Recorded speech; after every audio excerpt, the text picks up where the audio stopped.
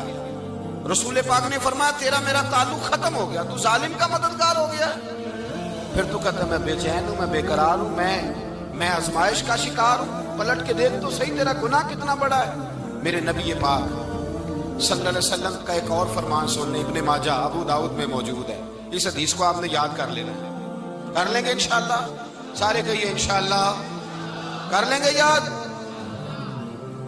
حضور صلی اللہ علیہ وسلم نے فرمایا اگر تو ظالم کی مدد کرے گا نا، یہ لفظ دل کی تختی پہ لکھ لینا، یہ مکافات عمل ہے، مکافات عمل دنیا، ادھر کرو گے تو ادھر بھرو گے۔ فرمایا اگر تو کسی ظالم کی مدد کرے گا، سن لے حضور کا فرمان ہے، اگر تو ابن ماجہ ابو داؤد سیاہ میں موجود ہے، فرمایا اگر تو کسی ظالم کی مدد کرے گا تو رب تعالیٰ مرنے سے پہلے پہلے تیرے اوپر بھی ظالم کو مسلط کر دے گا، تیرے اوپر بھی ایک دفعہ ظلم ضرور ہوگا اگر تو ظالم کی، وہ کسی صورت میں بھی ہو سکتا ہے، کسی صورت میں تیرا بیٹا ہی اٹھ کے ظلم کر دے گا، تو الجھ جائے گا، کسی نہ کسی جگہ تیرے لیے تباہی کا سامان ہوگا، تیرے اوپر ظلم ہوگا، اس لیے کہ تو ظالموں کا مددگار ہے۔ چاہیے یہ تھا کہ تو مظلوم کی مدد کرتا، انسانی ایمانی یقین کا فریضہ سر انجام دیتا، تو ظالموں کا مددگار ہو گیا۔ ٹٹول کے دیکھ لیں، رزلٹ نکال کے دیکھ لیں، ہمارے زمانے میں ظالموں کے مددگار زیادہ ہیں، اتنی لمبی زبانیں نکال کے ظالموں کی مدد کرتے ہیں، بڑے بڑے کالم نویس اللہ نے انہیں قدرت دی لکھنے کی، تو اپنا قلم ظالموں کی مدد میں خرچ کرتے ہیں۔ وہ لوگ جن کو اللہ تبارک و تعالیٰ نے قدرت دی، ہمت دی، طاقت دی، کچھ لوگ ان کے حلقہ احباب میں وہ اپنے لوگوں کو استعمال کر کے ظالموں کی مدد کرتے ہیں، ظالموں کی مدد کرتے ہیں۔ میرے نبی کریم سید عالم نور مجسم صلی اللہ علیہ وسلم نے فرمایا اگر تو نے ظالم کی مدد کی تو جب تک تو توبہ نہیں کرے گا رب تجھ سے ناراض ہی رہے گا۔ اللہ تجھ سے، او بھائی جس سے رب بھی ناراض ہو گیا، نہ کھانا نہ پینا نہ سونا نہ جاگنا نہ نیند، پھر تیری ہر چیز تیرے لیے آزمائش ہو جائے گی، پھر تیرا سایہ بھی تیرے لیے خوف کا سامان بنے گا، پھر زندگی جیتی جاگتی لاش بن جائے گی، تو اپنے کندھوں پر اپنی میت اٹھائے پھرے گا جب تو ظالم کا مددگار ہوگا۔ اور نبی پاک صلی اللہ علیہ وسلم نے فرمایا ظالموں کا مددگار بھی ظالم ہوتا ہے، ظالموں کا مددگار بھی، سارے بولے ظالموں کا مددگار بھی، نہیں کو نہیں، آپ سارے نہیں بولے، ایک دفعہ بولے ظالموں کا مددگار بھی، پکی بات ہے، ظالموں کا مددگار بھی۔ اللہ جس کا یارانہ ہو، جس کا دوستانہ ہو، جو کہے میں نے نا اس کو اوکھے ویلے کے لیے ظالم کو یاد رکھا ہوا ہے، کبھی مشکل پر رکھے نہیں ہوئے لوگوں نے ظالم دوست، کہتے میں نے رکھے ہوئے ہیں، بلکہ ہمارے دیہات میں تو کہتے ہیں میں نے بازو بنائے ہوئے۔ کس کو بازو بنا لیا؟ ظالم بھی کبھی بازو ہوتا ہے، جو ظلم کی تلوار لیے میدان میں کھڑا ہے۔ قارون، حامان، فرعون، نمرود کا حال نہیں لوگوں نے دیکھا؟ اپنے زمانے میں آپ نے کتنے لوگ نہیں دیکھے جن کے سائے سے، آواز سے لوگ کانپتے تھے؟ پھر پولیس کی گاڑیوں میں وہ اس طرح مردہ پڑے کہ دنیا نے تماشا دیکھا ان کا، یہ رنگ ہم نے دیکھے نہیں اپنے آنکھوں سے۔ فرمایا ظالم کا مددگار بھی، جو کار میں بٹھا کے لے کے گیا وہ بھی ظالم، جس نے چائے پلائی وہ بھی، جس شخص نے کھانا کھلایا وہ بھی، جو کچہری تک ساتھ گیا وہ بھی، جس نے فلیکس کے نیچے، بڑے شرابی کے نیچے چھوٹی اپنی فوٹو لگائی وہ بھی، جو ووٹ کی پرچی ڈالنے گیا وہ بھی۔ کہہ دینا باہر نکل کے کہ حضرت صاحب نے سیاسی تقریر کی ہے، کہہ دینا، پر بات تو سچی ہے نا۔ خو کرے ہم تو سے تھوڑا سا گلا بھی سن لے، خو کرے ہم تو سے تھوڑا سا بھی گلا۔ امام مالک کے پاس ایک بندہ آیا، اس نے کہا حضور میں درزی ہوں، ایک ظالم بادشاہ مجھ سے کپڑے سلواتا ہے، میں تو ظالموں کا مددگار نہیں نا۔ ایک ظالم بادشاہ مجھ سے، حضور میں تو مددگار نہیں نا ظالموں کا، جو فرمایا ظالموں کا مددگار بھی ظالم ہوتا ہے، تو کپڑے لے کے آتا ہے میں سی کے دے دیتا ہوں، ذمہ داری نہیں۔ یہ ایک آدمی دکاندار ہے، اس سے کوئی بندہ چیز خریدنے آئے گا تو تھوڑی کہے گا میں نے نہیں دینی، تو دے گا۔ کوئی بندہ اگر کسی شخص سے کوئی کام کہتا ہے جو اس کی فیلڈ ہے، اس کا شعبہ ہے، اس کا معاش کا وہ سلسلہ ہے، کہتے ہیں یا رسول اللہ صلی اللہ علیہ وسلم ظالموں کا مددگار بھی ظالم، حضور نے فرما دیا۔ تو امام مالک سے بندے نے مسئلہ پوچھا، دل کی تختی پہ لکھنے والی باتیں ہیں، کہا حضور میں درزی ہوں، ظالم کپڑے سلواتے ہیں، میں تو مددگار نہیں نا۔ امام صاحب کہنے لگے نہیں، مددگار تو وہ ہوگا جو تجھے سوئی دھاگا فراہم کرے گا، تو پورے کپڑے سی کے دیتا ہے، تو خود بہت بڑا ظالم ہے، تو پورے سوٹ سی کے دیتا ہے، تو بہت بڑا ظالم خود ہے۔ مددگار تو وہ ہوگا جو تجھے دھاگا دے گا، جو تجھے بٹن دے گا، جو تجھے نلکی دے گا۔ جو ظالم سے اتنی نفرت ظلم کر کے بندہ ہے، یہاں تو ہمارے زمانے میں ہیرو بن جاتے ہیں لوگ، ظالم ہیرو ہے، لوگ اس سے ڈرتے پھرتے ہیں، گھومتے پھرتے ہیں، اور بہت سارے کم مزاج لوگ اس کے پیچھے ہاتھ باندھ کے پھرتے ہیں۔ ظالموں کی مدد کرنا، ظالموں کے ساتھ رہنا، یہ ظلم ہے، ظلم، یہ زیادتی ہے۔ میرے نبی پاک صلی اللہ تعالیٰ علیہ وآلہ وسلم نے ارشاد فرمایا، یاد رکھو رب فرماتا ہے میں مظلوم کی مدد ضرور کروں گا، چاہے جلدی کروں چاہے دیر سے کروں، میں مظلوم کی مدد۔ حضور صلی اللہ علیہ وسلم نے فرمایا ہے، حضرت معاذ بن جبل کہتے ہیں حضور نے مجھے یمن کا گورنر بنایا، جب میں جانے لگا نا تو حضور نے بڑی نصیحتیں کی، بخاری میں موجود ہے۔ فرماتے ہیں جب میں پلٹنے لگا تو میرے رسول نے فرمایا معاذ ایک منٹ ٹھہر جا، ایک بات میری یاد رکھنا، اس کو نہ بھولنا۔ کہا حضور کیا؟ فرمایا دیکھنا کسی پہ ظلم نہ کر بیٹھنا، کہیں تجھ سے زیادتی نہ ہو جائے۔ محبوبہ پھر حضور نے فرمایا سن میرے معاذ، میں تجھے گورنر بنا رہا ہوں، زیادتی نہ کر بیٹھنا۔ یا رسول اللہ صلی اللہ علیہ وسلم کیا ہوتا ہے؟ تو میرے کریم نے فرمایا جب مظلوم دعا کے لیے ہاتھ اٹھاتا ہے تو عرش کا مالک کہتا ہے فرشتوں پیچھے ہٹ جاؤ، عرش کا مالک کہتا ہے فرشتوں پیچھے ہٹ جاؤ، دروازے کھول دو۔ فرمایا مظلوم اور رب کے درمیان شے حائل کوئی نہیں ہوتا۔ مولا رومی رحمت اللہ علیہ فرماتے ایک دن نا شیر نے، کہتے شیر نے ایک دن نا ریچھ کو ساتھ لے لیا اور ساتھ لے لیا لومڑی کو۔ اس نے کہا اور شکار کرنے چلے، چلو جی، شیر کی مہربانی ذات لے لیا ہے، حالانکہ اس کو کسی کی مدد کی ضرورت ہے، وہ تو بادشاہ ہے، بادشاہ سلامت نے ساتھ لے لیا۔ شکار کیا 3 چیزوں کا، ایک شکار کیا خرگوش، ایک ہرن، ایک گائے۔ اب وہ شکار کر کے واپس آئے تو جو ریچھ تھا نا اکڑ اکڑ کے چلنے لگا کہ بادشاہ کے ساتھ میں بھی تھا، یعنی شکار میں میرا بھی حصہ۔ اور شیر بھی سمجھ گیا بات کو کہ اس کا دماغ خراب ہو رہا ہے، حالانکہ میں نے تو ویسے ہی ساتھ لیا۔ وہ ریچھ صاحب بھی نا تگڑے ہو گئے، انہوں نے کہا ہو میں ساتھ ہی تھا کہ اب بادشاہ نے تو ویسے ساتھ لیا تھا کہ چلو 2-4 آدمی مل کے۔ تو وہ پیر وارث شاہ صاحب رحمت اللہ تعالیٰ علیہ سے کسی نے کہا کہ آپ کے جو شیخ ہیں، آپ کے مرشد ہیں، آپ کو بلا بلا کے مشورے لیتے ہیں، کام لیتے ہیں، تو آپ تو بڑے خوش نصیب ہیں۔ تو انہوں نے کہا ہیر ہس بولے تے وہ مہربانی، ورنہ رانجے تے لاڈ ہی لڑاونے نے۔ انہوں نے کہا ٹھیک ہے اگر اس نے مہربانی کر دی ہے تو اس میں میرا نہیں، ان کی نظر شفقت ہے۔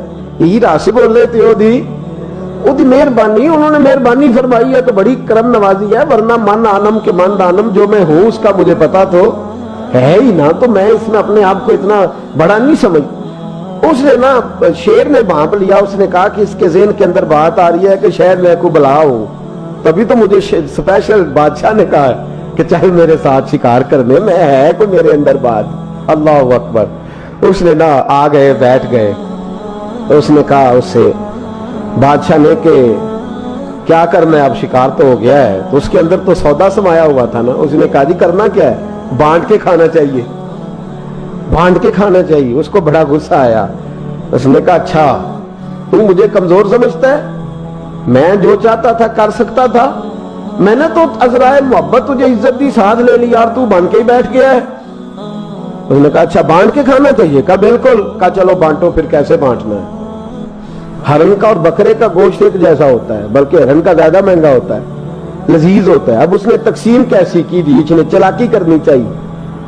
کہنے لگا جی تقسیم سیدھی سی ہے، آپ بڑے ہیں، گائے آپ کی، 3 جانوروں کا شکار ہوا نا، گائے، ہرن اور خرگوش۔ کہنے لگا آپ بڑے ہیں، گائے آپ کی، میں درمیانہ ہوں تو ہرن میرا، اور لومڑی چھوٹی ہے تو خرگوش لومڑی کا۔ اس نے کہا تیرا بھلا ہو جائے، کیسی تم نے تقسیم کی ہے؟ اس نے مارا پنجا اور ریچھ کو بھی مار دیا۔ اس نے کہا تو عجیب آدمی ہے بھائی، تجھے تو ذرا موقع دیا ہے تو تو نے ہاتھ ہی وہاں ڈال لیا ہے جہاں بالکل تیرا بنتا ہی نہیں تھا۔ اللہ اکبر۔ اس نے کہا اچھا مر گیا۔ اب لومڑی بھی سنبھل کے بیٹھ گئی۔ لومڑی ذرا تیز ہے، چلاک ہے، تو مولا رومی علیہ رحمہ کہتے ہیں، اور شیر کہنے لگا لومڑی سے چل تو تقسیم کر، تو تقسیم کر کیا کرنا چاہیے؟ تو کہنے لگی بادشاہ سلامت تقسیم بڑی سادی سی ہے، سویرے ناشتہ خرگوش کا کرے، دوپہر کو آپ جب کھانا کھانے لگے تو ہرن تناول فرمائیں، اور شام کو ذرا آپ زیادہ کھاتے ہیں تو آپ گائے کھائیں، یہی تقسیم ہے۔ بڑا راضی ہوا شیر۔ اس نے کہا تو نے یہ تقسیم بڑی اچھی کی ہے، یہ کہاں سے سیکھی ہے؟ کہنے لگی ریچھ کی موت سے سیکھی ہے۔